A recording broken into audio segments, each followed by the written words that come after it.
Olá, muito boa tarde para você que nos assiste. O Consulta ao Doutor de hoje vai falar sobre Síndrome do Pânico. Quem tira as nossas dúvidas é a doutora Triana Portal. Ela já está aqui ao meu lado, é a minha convidada de hoje. Ela é psicóloga clínica, também psicoterapeuta. Vai tirar as nossas dúvidas e olha, falar como é que é feito o diagnóstico então de Síndrome do Pânico. Não saiam daí, o Consulta ao Doutor já está no ar.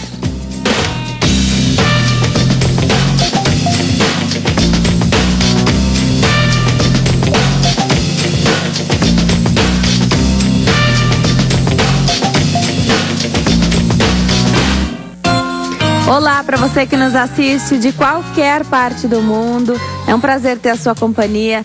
Seja muito bem-vindo e fique à vontade. Hoje nós vamos falar sobre Síndrome do Pânico. Aproveita, participe então do programa de hoje, tirando a sua dúvida pelo telefone 0 operadora 11 3337 5886. O telefone aparece na sua tela, 3337 5886. Também pela internet, nós estamos em várias redes sociais, no Twitter, @consultadoutor, no Instagram, @consultaaldoutor, estamos no Facebook, que é a nossa rede social favorita, facebook.com/consultaaldoutor, ou entre na sua página do Facebook, vai na pesquisa, coloca o nome do programa que você nos encontra com certeza.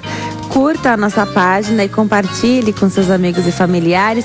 A partir deste momento, então, a partir do momento em que você curte a nossa página, de segunda a sexta-feira você recebe qual é o tema do dia. Então, quando você vai olhar as atualizações dos seus amigos, a página do Consulta ao Doutor também aparece atualizada aí para você. Você sabe qual é o tema do programa. Já comenta esse post fazendo a sua pergunta. Entra na nossa página, também pode deixar a mensagem na nossa linha do tempo ou escrever de maneira particular uma mensagem inbox, uma mensagem privada, se você não quiser ser identificado. Então, mande essa mensagem particular e me avise que você não quer ser identificado, porque aí a sua dúvida é esclarecida sem a sua identidade ser revelada. Também é possível nos assistir 24 horas por dia. Você assiste a programação da HIT 24 horas por dia pelo site www.hittv.com.br e continua participando pelo e-mail consulta@hittv.com.br. Minha convidada de hoje é a doutora Triana Portal. Ela é psicóloga clínica, psicoterapeuta. Doutora, é um prazer te receber aqui de novo. Obrigada por ter vindo. Obrigada, Denise, pelo convite. O prazer é meu. Falar sobre Síndrome do Pânico, doutora, não é fácil. Muito se fala sobre Síndrome do Pânico, mas o que mais intriga as pessoas é o diagnóstico. Tem gente que fala que tem Síndrome do Pânico sem ter ido a nenhum especialista. Eu queria que você falasse um pouquinho do diagnóstico e quem é que vai fechar esse diagnóstico. Sim, é importante o que você está dizendo. Existem os modismos, né? Toda patologia acaba caindo no modismo. A síndrome do pânico sempre existiu, né? No entanto, não se tinha no passado o diagnóstico tão preciso como hoje, né? A nomenclatura, na classificação internacional de doenças e tudo isso. Então, quando uma pessoa ia para um pronto-socorro com sintomas, né, de ansiedade muito forte, né? Que na verdade a síndrome do pânico, ela é um transtorno de ansiedade, né? Quando a pessoa chegava com um ataque de pânico no pronto-socorro, o que acontecia? Ela era diagnosticada como tendo, vamos dizer, um piripaque, né? Um estresse, tinha, como chamavam? Antigamente tinha até um outro nome, não me recordo agora, mas enfim, não levavam muito a sério. No entanto, o que acontece com a síndrome do pânico? Até eu vou me adiantar um pouco, falar da evolução. O que acontece é o seguinte: a pessoa vai tendo um ataque, 2, 3, e ela passa a ter medo de ter medo. Então ela acaba se isolando, né? Fica com medo de sair de casa, a vida dela toda acaba comprometida, né? E vem a depressão, né? Em alguns casos, isso atinge mais o gênero masculino, né? Acaba recorrendo à bebida alcoólica, né? Porque é uma forma de mascarar, né, esse sintoma do medo, da ansiedade, né? Porque a pessoa fica ansiosa de que vai ter de novo um ataque de pânico. Então ela, vamos dizer, se atenua essa ansiedade com o álcool. Então, assim, existe tratamento, né? O diagnóstico tem que ser feito direitinho e não pode interromper o tratamento. Muitos pacientes começam, eles têm uma boa indicação, né, de medicação, de tratamento, mas eles veem uma leve melhora, já estou bem, e abandonam o tratamento. Erro, né? Sim, sim. Existe o efeito rebote também, né? Então a doença vem depois mais forte ainda, em alguns casos, não em todos os casos. Não vamos assustar aqui os nossos telespectadores, mas se tem tratamento, tem que fazer até o final, né? Exatamente, sim. Quem que fecha esse diagnóstico? O psicólogo faz isso ou tem que ser o psiquiatra? Normalmente o psiquiatra, né? Acontece do psicólogo, ele tem capacidade de diagnosticar, mas ele encaminha para o colega psiquiatra para ter o tratamento concomitante da medicação e psicoterapia. Exatamente. Então, como vai haver necessidade, o paciente que chega para você, alguém que já faz uma análise ou que vai por esse motivo do ataque do pânico, de vários ataques, você sabe que ele vai precisar de medicação para fazer esse tratamento. Então, você já sabe que é síndrome do pânico, encaminha. O médico psiquiatra vai concordar com você no diagnóstico e aí já vai começar a fazer o tratamento. Não pode abandonar o psicólogo também, né? Sim, exatamente. E assim, a medicação também. Porque é difícil para as pessoas entenderem que as medicações psiquiátricas, elas, principalmente os antidepressivos, que são o tipo de medicação usada para síndrome do pânico, eles têm que começam no mínimo 6 meses de tratamento, né? E como é uma síndrome a síndrome do pânico não tem cura, né? A gente não pode falar de cura, né? A gente tem um controle da doença. Então a pessoa ela pode ter uma estabilização desse quadro, ela não tem mais os ataques do pânico, porém ela precisa estar sempre alerta, cuidando, né? Então qualquer revés que ela tiver na vida, né? A perda de um emprego ou de um ente querido, um momento de maior estresse, uma separação, enfim, esse pode voltar. Então ela tem que fazer esse controle, né? Inicialmente com a medicação, que pode levar bastante tempo, não é 1 mês, não é 2, é no mínimo 6, normalmente 2 anos. Então é bastante tempo. É difícil para as pessoas entenderem isso. Então, até os familiares, os amigos, mas nossa, você continua tomando isso, né? Sim, é uma medicação de uso contínuo, ela não pode ser interrompida. Bom, também ninguém precisa saber, né? Mas para quem convive mais... É que tem algumas restrições também. Então, quem tomava alguma bebida alcoólica, mesmo que muito pouco, com os medicamentos psiquiátricos não pode tomar, né? Sim, mas não é uma coisa assim que se escolhe, né? Claro. Como uma pessoa que tem uma diabetes, ela tem restrições alimentares. Hipertensão, exatamente. Então a pessoa sabe que ela tem uma condição, né? Ela não é culpada por isso, não tem nenhum desmérito, né? Em ter uma patologia. Enfim, ela tem que se tratar. Esse é o melhor que ela pode fazer por si para as pessoas que convivem com ela. Agora, você falou que a síndrome do pânico é um transtorno de ansiedade. As pessoas não andam muito ansiosas? Hoje em dia, não está todo mundo muito ansioso? Porque a ansiedade é normal, né? Mas tem um exagero que vem acontecendo ultimamente pela correria, prazos muito curtos, e às vezes nem é o prazo que é muito curto, a gente que abraça coisas demais para fazer. Não tem isso atualmente acontecendo mais? Sim, acho que esse é um problema da modernidade, né? Então tudo é muito correndo, a gente tem essa necessidade, né? Então imagine você, eu não vou conseguir precisar, mas há 15 anos atrás você queria falar com a Denise, eu ligava na casa dela, tocava, ninguém atendia, falava, bom, então eu vou ligar mais tarde. Aí eu ligava, a mãe dela atendia, dizia, a Denise não está, né? Ela volta mais tarde. Ah, pois não, então eu vou ligar no outro dia. Ah, agora ficou muito tarde, eu ligo para ela no dia seguinte, né? Então as pessoas tinham mais tolerância, elas esperavam mais. Hoje em dia todo mundo é muito ansioso. Ah, não quero falar com ela, vou mandar o WhatsApp agora. Isso. Não, você liga no celular, não atendeu, você manda mensagem. Se não respondeu, manda mensagem no WhatsApp. Exato. E vai tentando fazer contato repetidas vezes. Não, se demorar mais de 1 hora é muito para fazer esse contato. E você já reparou assim que quando você encontra alguém com o telefone desligado, é inadmissível? Como assim? Acabou a bateria, a pessoa entra em desespero. Tem pessoas que usam até o termo pânico. Entra em pânico porque o telefone acabou a bateria. Eu sou uma delas, eu não me excluo. Eu também. Né? Eu moro em São Paulo, né? A gente tem a vida corrida. Com certeza. Né? Tô sempre com o celular por perto. Também não consigo demorar muito para responder mensagens, ainda que eu não queira responder. Você sabe que você precisa responder. E a pessoa que está do outro lado te cobra: alô, Terra falando, responda para mim.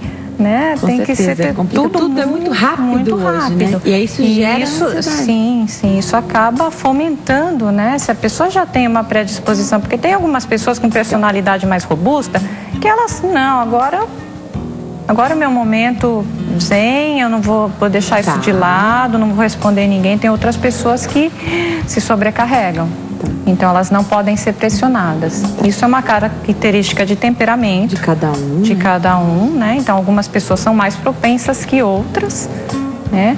Então a ansiedade normal é positiva, né? Ela serve para nos orientar para as coisas, para nos motivar. Isso, para a gente entusiasmar até, né? Exatamente. Você fica ansioso, você fica animado e trabalha para aquilo. Mas se fizer o efeito contrário, tá errado, né? Se te deixar atormentado. Sim, quando começa a passar do ponto, aí sim. Né? E quando vem com sintomas, né? Então antes da gente falar de pânico, né, a gente tem pessoas que sofrem de ansiedade generalizada, né? Tem até transtorno, né, da ansiedade generalizada. Exato. Não é isso? São pessoas que vivem constantemente, elas acabam tendo aí problemas, distúrbios do sono, né, de produtividade no trabalho mesmo, relacionais, por conta dessa... Isso vem antes da síndrome do pânico? A síndrome do... O que é mais grave? A síndrome do pânico ou esse transtorno aí da ansiedade generalizada? Ou não dá para falar o que é mais grave? Então, são coisas diferentes, porque a ansiedade generalizada, ela é uma coisa constante. A síndrome do pânico são ataques, né? Acontece aqui, ali e acolá. No entanto, ela acaba sendo uma coisa constante porque a pessoa vive... E essa é uma paranoia? Não é uma paranoia, mas a pessoa aprende que ela tem aquilo, né? Então ela tem medo que aquilo se repita, então ela evita lugares. Então, da primeira vez que passei mal, eu estava no elevador. Não subo mais no elevador. Eu estava na sala do meu dentista, não vou mais lá. Eu estava no túnel, no trânsito. Evita essa passagem. Não vou mais por lá. Quero saber mais sobre isso. Eu também quero saber daqui a pouquinho se algum trauma pode desencadear uma síndrome do pânico ou se desencadeia em alguém que já estava propenso a ter, tá? Agora eu vou atender uma telespectadora que está na linha, é a Maria. Fala conosco de Salvador, na Bahia. Olá, Maria, tudo bem? Boa tarde. Boa tarde. Seja muito bem-vinda. Fica à vontade para tirar sua dúvida. Eu gostaria de saber o que leva a pessoa a ter esse transtorno do pânico. Porque eu tive minha filha e com 6 meses né, que eu tinha tido ela, apareceu esse distúrbio, o medo de tudo, qualquer barulho que eu via na rua e eu ficava assustada, ficava com medo. E aí tive que passar pelo médico e estou tomando medicação. Aí tive uma melhora, fiquei uns 4 anos sem ter problema algum, mas agora voltou de novo, assim, do nada. Eu fico nervosa. Outro dia mesmo eu estava num salão de beleza e aí eu comecei a tremer e nervosa assim mesmo, tremendo. Quase me vontade de sair correndo para ir para casa. tentei me acalmar, consegui concluir o que eu tinha de fazer, aí pronto, passou. Aí vim embora pra casa. A partir desse dia eu tive que voltar de novo ao médico e tô tomando medicação. Mas eu tô me sentindo bem melhor, porque eu já tô conseguindo sair sozinha. Tá, e você coisa que eu não conseguia sair antes. Maria, você foi diagnosticada com síndrome do pânico, é isso? Isso. Tá, e tá tomando medicação? Tô. Agora, você já ouviu aqui da doutora que o medicamento vai te levar a uma melhora e você não pode parar com essa medicação, né? Eu sei, só quando o médico liberar. Isso. Então, fique atento, a gente vai falar um pouquinho aqui do seu caso, para a doutora te orientar um pouquinho. E fique tranquila, viu? Você tá fazendo tratamento aí. E não para quando tiver a melhora. Tem sempre que continuar seguindo o tratamento que o seu médico estabeleceu. Obrigada, Maria, pela participação. Doutora Triana, o que dá para falar para nossa telespectadora Maria? Eu acho que a Maria fez a coisa certa. Ela voltou ao médico, né? Ela teve uma melhora inicialmente, voltou às atividades normais da vida dela. Que bom, porque algumas pessoas, né, elas ficam tão traumatizadas, vamos dizer assim, né, com o que aconteceu no passado, que elas não retomam bem a vida normal. Ela retomou a vida normal dela e ela teve uma recaída. Isso é normal, isso pode acontecer, né? Então agora ela retomou o tratamento, ela já teve uma melhora, então agora ela seguiu o tratamento. E assim, quando eu disse que a medicação ela é de uso prolongado, né, não quer dizer que para sempre. Algumas pessoas têm alta, sim, né? Claro. Só que tem que ir interrompendo devagar. Existe o desmame da medicação, né? Então ele vai sendo retirado devagarinho, a pessoa vai se habituando a uma dose menor, depois vai ficando sem a medicação. Ela precisa de tempos em tempos fazer uma revisita ao seu médico, né, para avaliação, para ver se a pessoa está bem, né? E a psicoterapia, nesse caso, é o que dá o suporte. Quando a pessoa também já passou da fase mais difícil, né, do início da doença, que é quando, né, precisa de suporte de ambos os lados, tanto da psicoterapia quanto medicamentoso, né, e durante um tempo precisam caminhar juntos, né? Quando recebe alta da medicação, a psicoterapia segura por um tempo maior. Tá. Né? Então, se possível, né, se ela puder buscar ajuda de um psicólogo, também é uma ajuda que ela vai ter. Tá. É importante falar do trabalho do psicólogo nesse caso, porque como é um tratamento que vai necessitar de remédio, algumas pessoas vão achar que fazer a terapia nesse caso é um luxo que muitas não vão conseguir fazer. Porque a gente sabe que o convênio ele cobre algumas sessões, mas muito menos do que a gente precisaria, né? Exato. Especialmente fazendo um tratamento para a síndrome do pânico, por exemplo.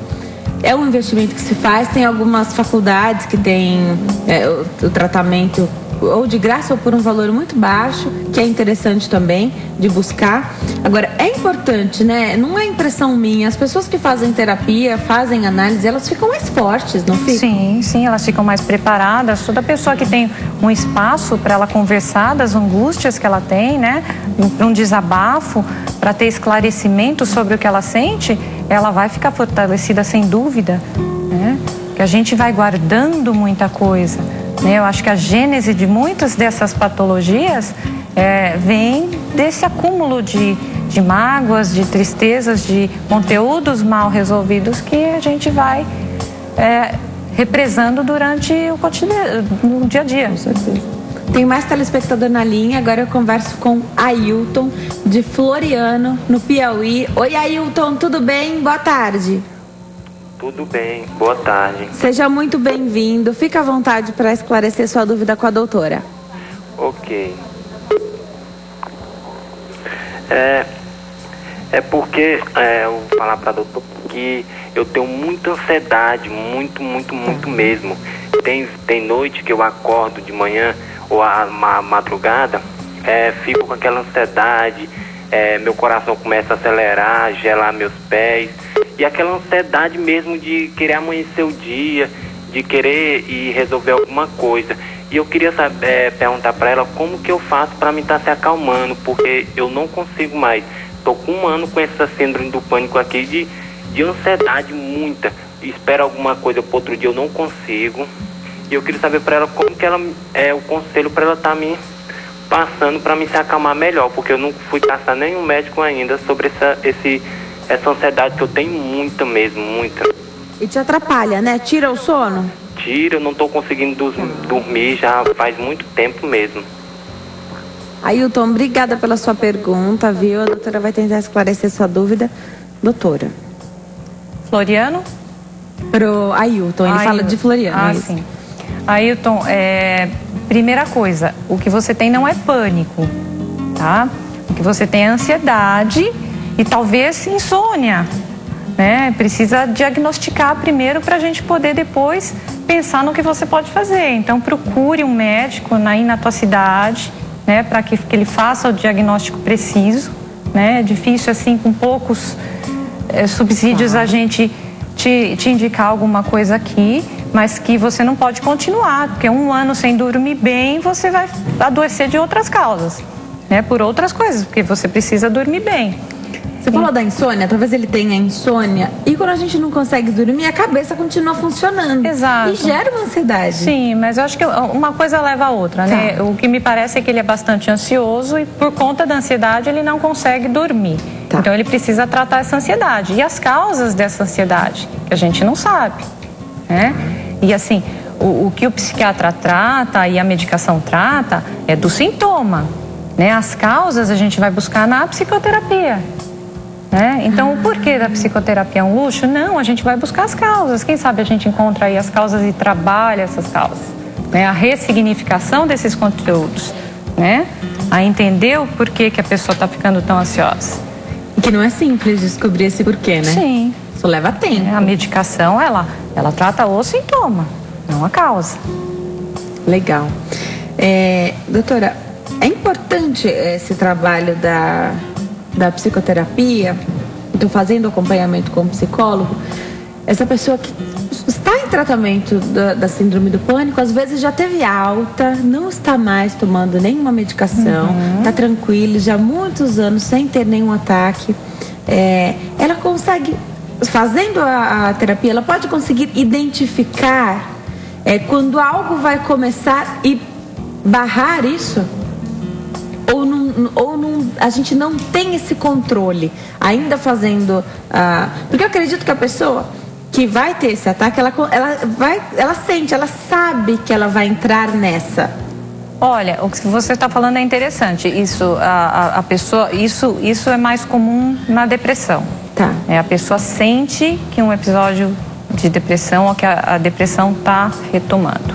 A pessoa já sente, é como se fosse, né, a chuva vindo.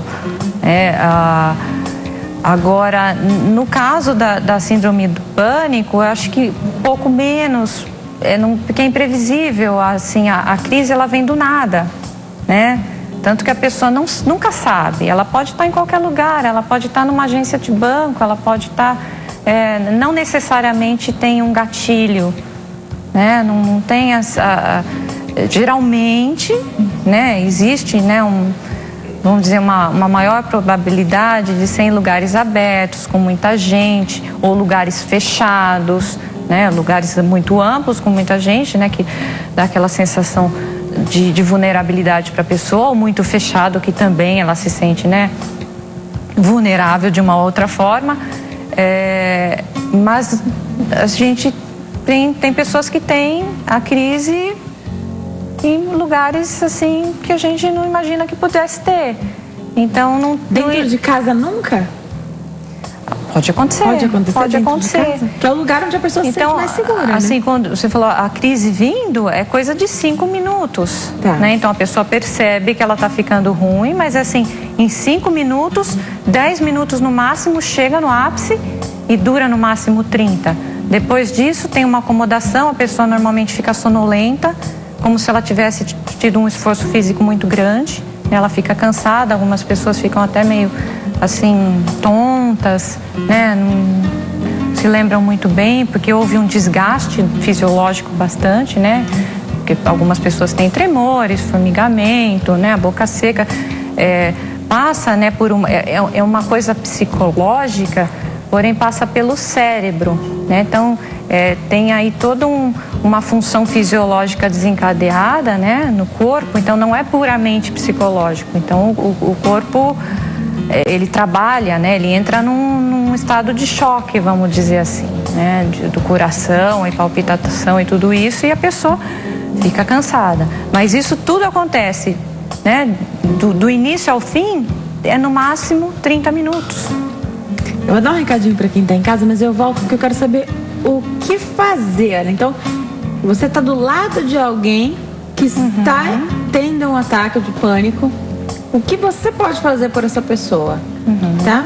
E uma coisa muito interessante que você falou antes da gente começar o programa é que esse ataque pode ser confundido quando a pessoa ainda não tem o diagnóstico, né? Daqui a pouquinho a doutora explica tudo para nós. Doutora Triana Portal é psicóloga clínica, também psicoterapeuta, tá tirando as nossas dúvidas aqui sobre síndrome do pânico. Continuem mandando as suas perguntas. Daqui a pouquinho a doutora vai responder todas aqui que chegaram através da nossa página no Facebook.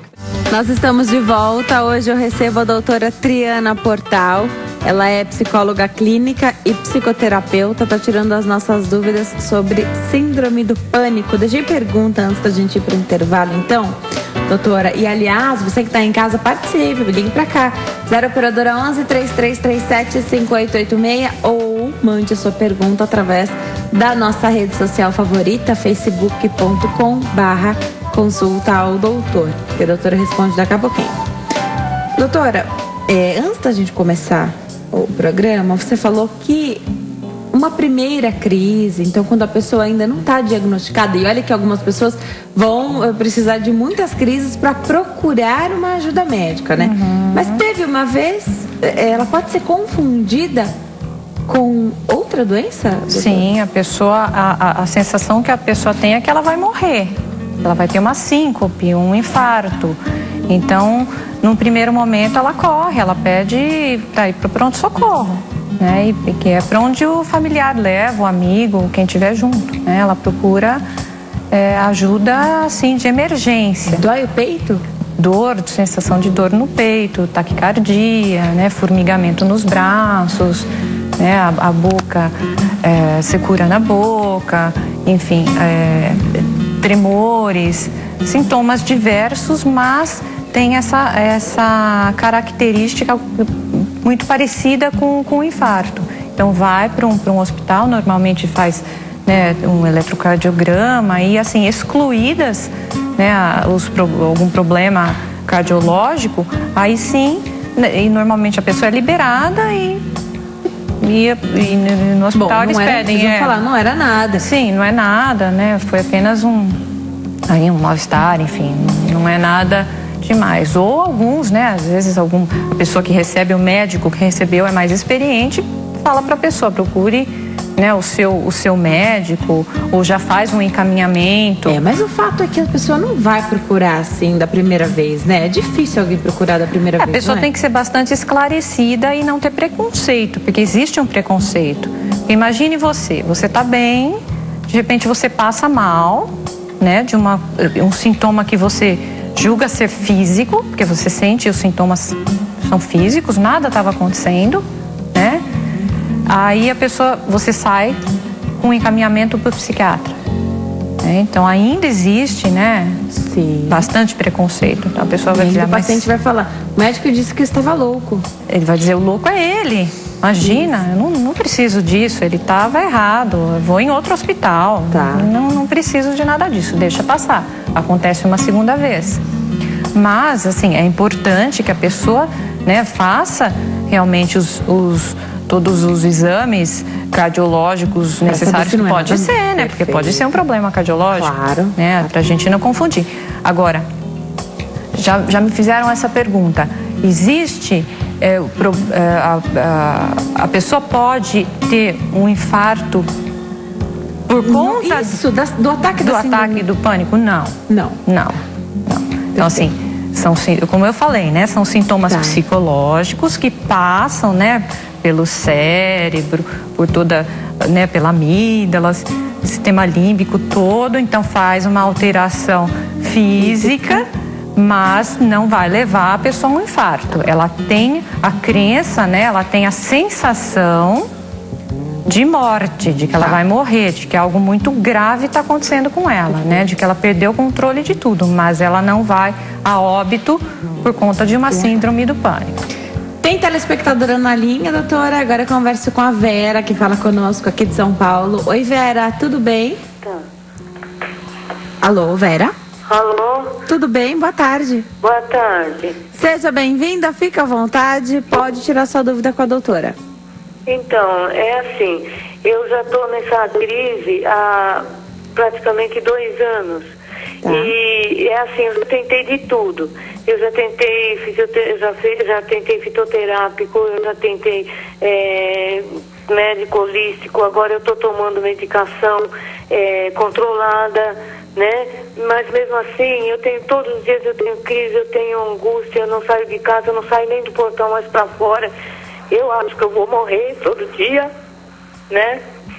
E o meu coração dispara, minha pressão sobe, eu já cheguei a pronto-socorro com 18/8 de pressão e os médicos não me recomendam tomar remédio de pressão, porque quando me acalma ela volta no normal. E é assim, mesmo tentei de tudo, infectologia, fitoterápicos, como eu estou falando, agora, inclusive, eu tenho medo do remédio, de tomar o remédio que é faixa preta. O médico último que eu estou tratando, ele me deu, eu fiquei 4 dias olhando para aquela caixa de remédio sem conseguir abrir, porque eu achei que eu ia morrer com aquele remédio, entendeu? Vera. Eu tenho medo desses remédios. Eu queria que ela me explicasse, né, qual os efeitos colaterais, se eu posso ter um infarto de repente, eu tenho medo que por causa da pressão eu posso ter um derrame, e eu me apavoro mais, então eu não estou saindo nem do portão da minha casa para fora. Tá, então Vera, deixa eu ver se eu entendi. Você já tentou diversas terapias alternativas, mas tomar o remédio que o psiquiatra deu, você não tomou? Eu tomo.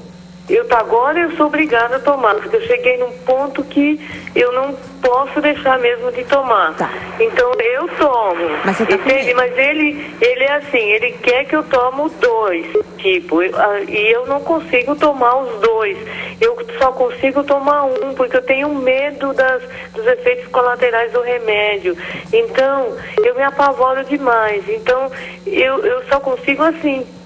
E eu queria saber por que desencadeia isso? Se é uma doença que eu tenho, não sei, algum tumor, sei lá, às vezes eu fico pensando até que tem uma coisa mais grave. Eu tenho esses tremores que ela falou. A última crise que eu tive, até comida na boca tiveram que me dar, porque eu não conseguia nem me alimentar. Eu tenho tontura, eu perco a força no corpo, o coração bate. Então são vários sintomas que hoje me apavora, tudo me apavora. Eu sinto medo de viver. 2 perguntas eu tenho para você, Vera, antes da doutora responder. Você foi diagnosticada com síndrome do pânico? Foi. Tá. E outra pergunta, você faz acompanhamento com psicólogo? Não, só com esse médico que me dá os remédios agora, né? Tá bom, Vera. A doutora vai tentar tirar sua dúvida aqui. Obrigada por ter ligado, viu? Continue nos assistindo aí para ter a sua resposta. Um beijo, Vera. Doutora. Vera, boa tarde. Isso tudo que você me relatou realmente me parece ser uma síndrome do pânico. No entanto, você tem que seguir o que o teu médico falou para você fazer, tá? Se ele te disse para tomar 2 cápsulas ao dia da medicação, é o que você precisa para ficar bem. Se você tomar uma só, não é o suficiente para que você fique bem. E quando você me falou que você tem 2 tipos de medicação, um deles você toma, outro não, eu já imagino aqui que você tome o que não é o controlado, que é o antidepressivo, tá? Porque são associadas as medicações, né? Normalmente um antidepressivo com um outro para controlar, um ansiolítico. Esse ansiolítico que a senhora me falou que é de faixa preta, ele é importante, ele vai tirar essa ansiedade maior que a senhora tem. Então, se a senhora tomar direitinho, a senhora vai melhorar. As terapias alternativas, elas ajudam sim, mas elas não tratam isso. O que a senhora substitui, né? Não substitui. O que a senhora, elas colaboram, tá? Mas elas a senhora, o mais importante nesse momento para a senhora é a medicação, tomar direitinho a medicação. tá? O que causa isso a gente ainda não sabe, ainda não se descobriu, tá? E não tem problema nenhum, assim, a senhora não tem que ficar preocupada, não existe nenhum tumor, nada disso. É uma doença de ordem emocional. Se a senhora tomar o remédio direitinho, a senhora vai ficar bem e vai ter uma vida boa, né? Então, assim, não tenha medo do remédio. O remédio é o teu aliado, né? Ela tem medo dos efeitos colaterais, também não vai tomar para sempre. Sim, né? Não, então, mas os efeitos colaterais, ela tem que ter confiança no médico dela. Se ela não tem confiança nesse médico, procure outro médico, né? E se ela sente que a medicação não está fazendo bem, também conversa com o médico. Olha, eu estou sentindo isso. Ele pode adequar a medicação. Isso pode acontecer. Mas é ter confiança no seu médico, ter diálogo com o médico, né? E assim, tem que ter visita frequente também. Não pode assim uma vez ao ano, né? Uma vez a cada 6 meses, mesmo porque as receitas têm que ser renovadas, né? Então a senhora tem que ter uma proximidade maior desse médico e mais confiança nele. E relatar isso tudo que a senhora está sentindo. Tá, eu perguntei do tratamento psicológico, porque quando ela disse aqui que não está nem saindo mais de casa, sim, claro que o medicamento vai fazer ela ficar bem, mas inclusive isso de ter a confiança de sair de casa, uma terapia vai dar isso para ela, né? Exatamente, mas ela tem que aderir ao tratamento, né? Ela não aderiu ao tratamento. Ela não aderiu ao tratamento.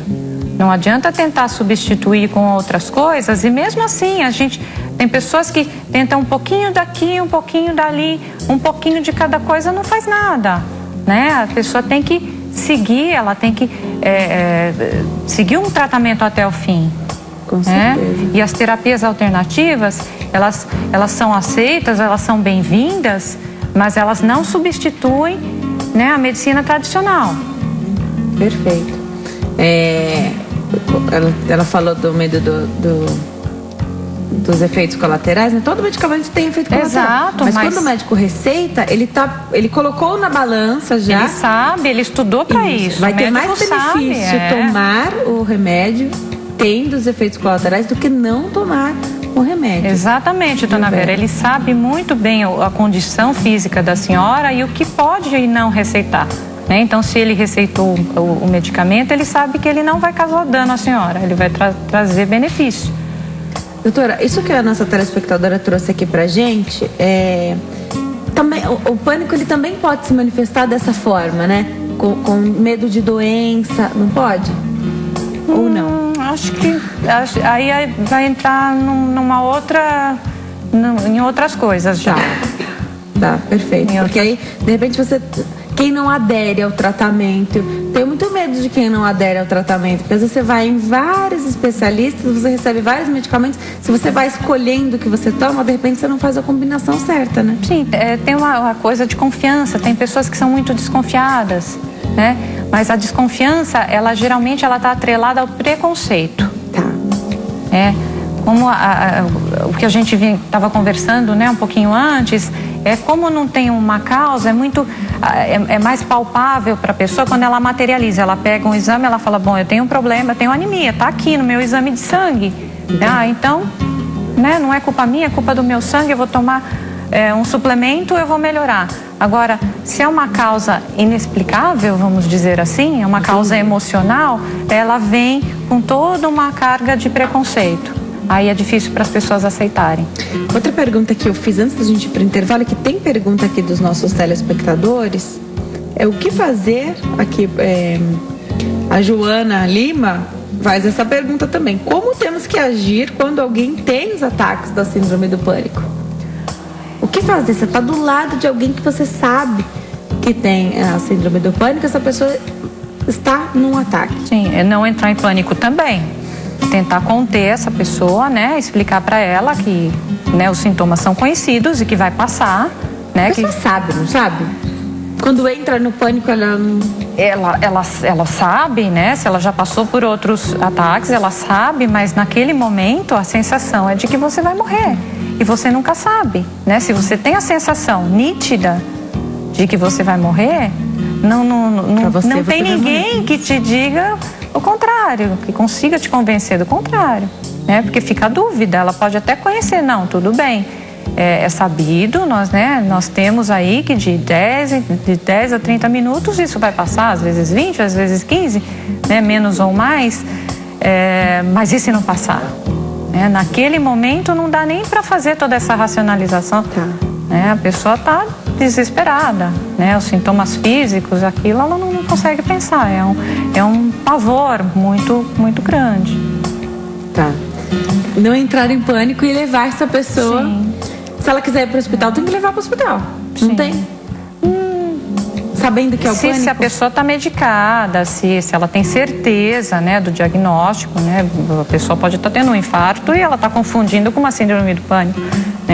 Tem que ficar bastante alerta, mas se é um familiar que tem uma saúde boa, não é uma pessoa, vamos dizer, numa idade mais madura, numa circunstância ali normal, aí, ter paciência e esperar passar. Como é que você faz essa volta, então, ao convívio social, quando a pessoa ficou, se isolou pela síndrome do pânico? Como é que faz essa volta? É interessante a pessoa voltar sozinha, porque é assim que ela fazia antes e é assim que ela deve continuar fazendo. Você não depende sempre de outra pessoa para pegar um metrô, um ônibus ou frequentar determinado tipo de lugar, né? A gente vai sozinho, a gente vem sozinho pro trabalho, afinal você não trabalha com os seus pais, sua família, né? Ou é importante a família estar junto para dar mais segurança? Olha, a pessoa não consegue, sozinha é muito difícil. Não dá sozinha? Não dá. Alguns casos sim, mas assim, quando chega nesse ponto da pessoa se isolar mesmo é porque ficou grave. Então a pessoa precisa de muito apoio e assim, é gradual. Essa reinserção, a vida social, as atividades normais, ela não acontece de uma hora para outra. Então vai assim, é passo a passo, é um dia após o outro. Então é um recomeço, é uma reconstrução da vida. Então... Tem gente que abandona trabalho, abandona emprego? Sim. Termina casamento, enfim, muda drasticamente a vida da pessoa. Meu Deus, sim. Porque é claro que a pessoa está com... você falou que tem o CID da doença, né? Sim. Então, você tem um atestado, você leva na sua empresa, inclusive se você puder conversar e mudar de função, de repente, se é algo também que... Sim, tem pessoas que conseguem fazer essa adaptação, trabalhar em casa. Hoje em dia, existe a cultura de home office, mas nem todas as empresas vão as empresas e todas as funções, Se você, por exemplo, for motorista de ônibus, você não tem como, então aí vai de cada caso. Mas assim, a terapia cognitivo-comportamental, ela trabalha exatamente isso, A pessoa vai sendo exposta gradativamente, aos estímulos, Então assim, ela tem medo de sair sozinha. Então um dia ela vai sair, ela vai até a esquina da casa dela. No outro dia ela vai até ao supermercado. No outro dia ela vai até um outro bairro. Então aos poucos ela vai retomando a vida através da exposição, não tem outra forma, Ela tem que ir testando, é como se trata as fobias, Você tem medo de um animal, então você vai ter que olhar a fotografia dele, depois você vai entrar em contato com ele, enfim, então a pessoa vai sendo exposta, a esses estímulos. Se eu tenho medo de entrar num elevador, em algum momento, mesmo que com auxílio do terapeuta ou de um familiar, a pessoa vai ter que entrar de novo, num elevador. Agora, fazer essa terapia, eu falei que é importante, eu sempre bato nessa tecla. Você falou agora, tem várias linhas de terapia, Você falou da cognitivo-comportamental. É essa que a pessoa deve buscar? É qualquer uma? Essa tem um efeito mais rápido, que a pessoa precisa de algo que vai fazer a diferença rápido para ela, Não necessariamente. Aí vai depender de cada caso. O tipo de personalidade da pessoa, o grau, de comprometimento que chegou a doença, Então, tem pessoas que não trabalham bem, que não funcionam bem dentro da cognitivo-comportamental e elas se dão melhor dentro de uma psicanalítica, por exemplo, né? Então aí essa fineza, né, da diferença das abordagens, aí cabe o diagnóstico individualizado. Então a gente não pode assim generalizar aqui, dizer que uma abordagem é mais efetiva que a outra. Tá. Acho que para cada caso, como a medicação, né? Então existem alguns medicamentos que funcionam melhor para o pânico, porém são vários, né? Então a pessoa começa a tomar aquele lá da dor de cabeça, o outro engorda, o outro causa uma outra disfunção. Então ele tem, muitas vezes o médico precisa ir mudando até que aquele que dá certo para a pessoa. Tem muitas perguntas chegando aqui na nossa página do Facebook. Algumas pessoas perguntam se tem cura. A doutora falou que não, mas o controle pode ser muito bom, né? A pessoa pode não ter mais um ataque e sem medicamento. Sim. Né? Agora, havendo uma recaída, procura de novo médico. Sempre. Então, fez o controle, ficou anos sem ter nenhum ataque. Você disse que não se sabe se tem algum gatilho, né? Por exemplo...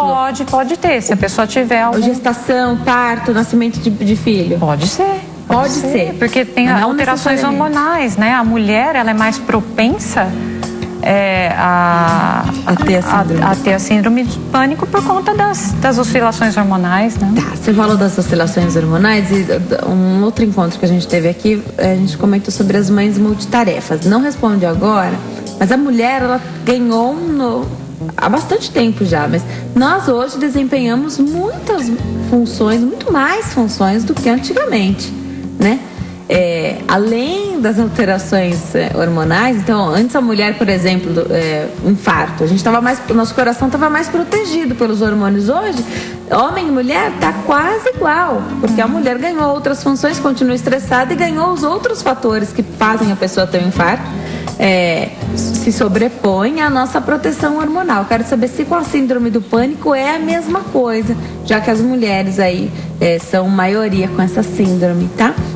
E outra pergunta. Teve só uma vez um ataque de pânico. Nem está diagnosticado, nem foi ao médico. Já fica diagnosticado ou você precisa de mais crises, tá? Daqui a pouquinho a doutora Triana Portal tira essas dúvidas pra gente. Nós estamos de volta. Esse é o último bloco do Consulta ao Doutor, que hoje fala sobre síndrome do pânico. Portanto, participem. Quem tira as nossas dúvidas é a doutora Triana Portal, tá aqui ao meu lado. Ela é psicóloga clínica, também psicoterapeuta. Deixei perguntas antes de ir para o intervalo, doutora. As mulheres estão mais propensas à síndrome do pânico. Você falou que as mulheres são maioria. Pode ser pelo número de tarefas que as mulheres acumulam hoje? Olha, a literatura diz, né, que existe uma questão genética por conta hormonal, né, pelas oscilações hormonais que a mulher sofre, principalmente durante o período fértil da vida, né, que é geralmente quando a doença acontece, né, por volta, né, do começo da idade adulta até a idade madura, mas mais durante o período fértil. Então a gente associa isso às oscilações hormonais. No entanto, eu posso aqui inferir, né, de uma forma empírica, né, o que eu considero que as mulheres elas se preocupam mais do que os homens, elas são mais estressadas, né, elas têm mais apreço pelos sentimentos, então elas se envolvem mais com todas as questões da vida, então elas acabam acumulando, né, aquilo que eu falei antes, né, elas acumulam mais angústias, mais dores, acúmulo de tarefas e a culpa, né, a maternidade, de não dar conta de ser, né, a melhor mãe, a melhor esposa, a melhor dona de casa, a mulher mais bonita. Hoje em dia a sociedade cobra muito da mulher, né? Antigamente não, se ela cumpria bem o papel dela, né, de dona de casa, mãe e esposa, né, tudo bem. Hoje ela tem que cumprir muitas funções, né? E se ela fala, não, eu vou ser só profissional, aí tem a culpa porque eu abri mão da minha vida, né? Deixei de ser mãe, enfim. Então talvez Pode ser sim que as mulheres estejam mais predispostas às doenças emocionais por conta desse estresse maior que as circundam, né? Com certeza. Imagino que sim. Doutora, tem muitas perguntas chegando aqui na nossa página do Facebook. Tem uma pergunta aqui muito bacana, inclusive ela fala nome de medicamento, eu não vou falar aqui agora, que não cabe falar, mas a Valéria Pereira pergunta se os mesmos medicamentos usados para o transtorno de ansiedade generalizada também são usados para a síndrome do pânico. Você falou que tem uma variedade imensa de medicações, né? Sim, normalmente são os mesmos. Mas aí não dá para indicar para o amigo que está passando por uma situação. Não. Cada um, isso é individualizado, né?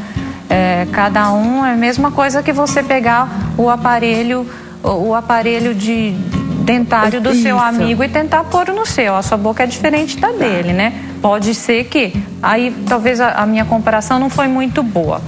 Mas assim, porque a medicação que serve para você talvez pode servir para mim, mas não necessariamente. Quem vai julgar isso é o médico. E o médico e a sua reação, como você vai se sentir tomando a medicação. Uma coisa importante, eu sempre falo quando o assunto é pertinente, a medicação psiquiátrica, ela demora no mínimo 15 dias para começar a fazer efeito. Perfeito. Então a pessoa, ela está tão ansiosa, ela compra o remédio, ela toma um dia, daqui a pouco ela fala, mas ainda não fez efeito? Calma, né? Toma 2 dias e para. Não está prestando nada isso aqui. O que ele me deu não prestou, só me deu dor de estômago. Não me deu dor de cabeça, mas não adiantou de nada para o que era o que eu tinha. Não, precisa esperar. Às vezes 3 semanas, aí sim a medicação começa a fazer efeito. E nem sempre na primeira vez acerta. Perfeito. Então, às vezes, a pessoa tem algum sintoma físico que incomoda. Então, faça a substituição. Mas o que ela perguntou é interessante. Sim, os ansiolíticos tratam a ansiedade. Normalmente, eles são prescritos juntamente com antidepressivos, né, ou estabilizadores de humor, né, que é um outro tipo de remédio, né? E aí, cada caso é um caso, cada paciente é um paciente, cada organismo reage de uma forma, né? Então, assim, vai ser uma receita para cada um e cada um vai ter uma reação. Mas, de uma forma geral, sim, a medicação é muito semelhante. Vou fazer uma pergunta aqui para você enquanto me posiciono para dar um recadinho. Mas tem muitas perguntas aqui, eu vou lendo e vou falando algumas aqui. São muitas as perguntas, inclusive a doutora depois vai deixar o telefone e o site dela para quem também quiser entrar em contato. Doutora, eu imagino alguém, isso é cultural, né? Cultural. Então, de repente, você vai ao médico, você tem uma suspeita de algo, ele pede uma série de exames, você lê os exames, então, pelo parâmetro de referência aí do laboratório, você fala, tá tudo certo, eu não tenho nada, não vou voltar ao médico. Quem teve o diagnóstico, então, da síndrome do pânico, começou a tomar o remédio, teve um bom resultado, às vezes fez certinho o desmame, está sem crises. Você falou que a pessoa pode ter uma recaída e aí precisa procurar o médico.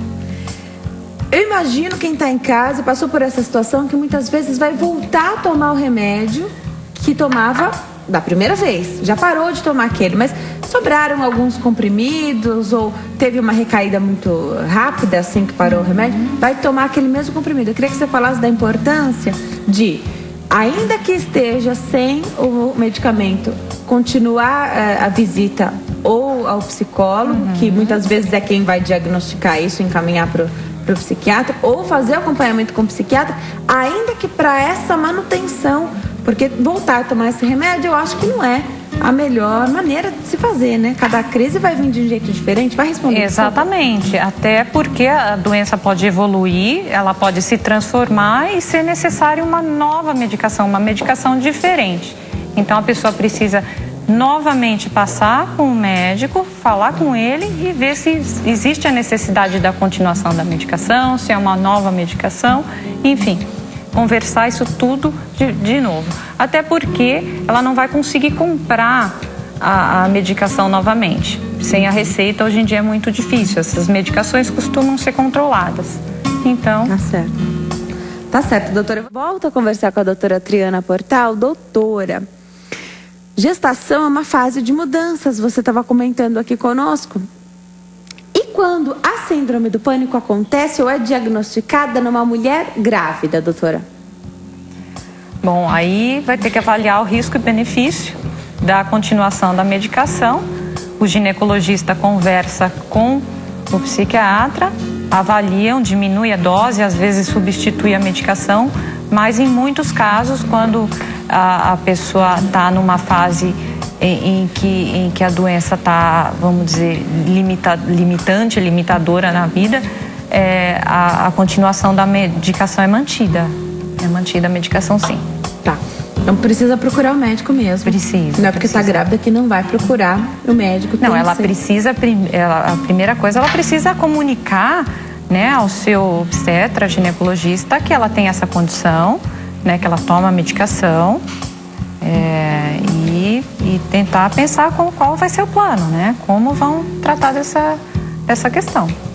Perfeito. Realmente é muito delicado, né, envolve até a questão depois da amamentação, né, porque o bebê não pode, ele acaba recebendo através do leite a medicação. Então tem que pensar se é realmente necessária a medicação, se essa mãe consegue ficar sem a medicação para que ela possa amamentar, ou se... Isso que você falou é muito importante, porque de repente, claro, a síndrome do pânico para cada um acontece de uma forma, né? Algumas pessoas não vão conseguir ficar sem o medicamento nem um mês. Outras pessoas podem conseguir. Então, uma mãe então, recente, aí teve o bebê, para conseguir amamentar o filho, ela, se conseguir, né, pode ficar alguns meses. Mas, claro, tem que ter sempre acompanhamento médico, né? Porque se algo der errado, ela volta a tomar esse medicamento e de repente, tem que parar de amamentar essa criança, né? Sim, mas foi importante você tocar nesse assunto, porque a gravidez, parto, tudo isso mexe muito, né? Existe aí uma oscilação hormonal muito grande, né? E aí sim a pessoa tem até uma predisposição, a gente pode falar aqui de depressão pós-parto. Então, se a pessoa já tem uma doença pré-existente... ela pode vir, né? Você falou que vem junto a depressão para o pós-parto. Sim, uma coisa não quer dizer que vá acontecer a outra, tá? Mas se é uma pessoa que já tem, vamos dizer, um diagnóstico, uma predisposição a doenças psiquiátricas, as doenças emocionais, para a gente não usar um termo mais ameno, né? Se a pessoa já tem um problema, se ela já está em tratamento, né? Ela tem aí toda uma mudança, não só hormonal, mas uma mudança de vida, uma mudança de papel, né? Uma mudança de tarefas, uma mudança no corpo, né? Isso tudo vai mexer emocionalmente com ela, então ela vai ter que estar mais forte do que habitualmente. Então imagine, você tira o suporte dela, que é a medicação, e exige muito mais, então realmente é uma maratona para a pessoa. O médico precisa estar bastante atento, ela precisa ter um suporte muito bom. As pessoas têm que estar muito atentas a essa pessoa, a essa mãe, né? Perfeito. Acompanhamento muito de perto e ginecologista obstetra conversando com o psiquiatra, né? Com esse outro médico, então. E a mãe nunca omitir do seu ginecologista, porque novamente a gente recai sobre a questão do preconceito. Tem vergonha. Sim, perfeito. Imagina que eu vou contar para o doutor que eu tomo essa medicação, que eu tenho esse problema. Né? Eu tenho vergonha. Então não conta, né? E aí o problema pode ser pior depois. Doutora, excelentes dicas. Nosso tempo acabou. Eu queria deixar o contato então da doutora. O telefone é 0 operadora 11 3739-3140. 3739-3140. E o site da doutora, www.trianaportal.com.br. trianaportal.com.br. A gente falou tanto aqui do preconceito de si, né? Então, de algo que você tem medo de contar não é para contar para um amigo, é contar para o médico, alguém que vai te ajudar, né?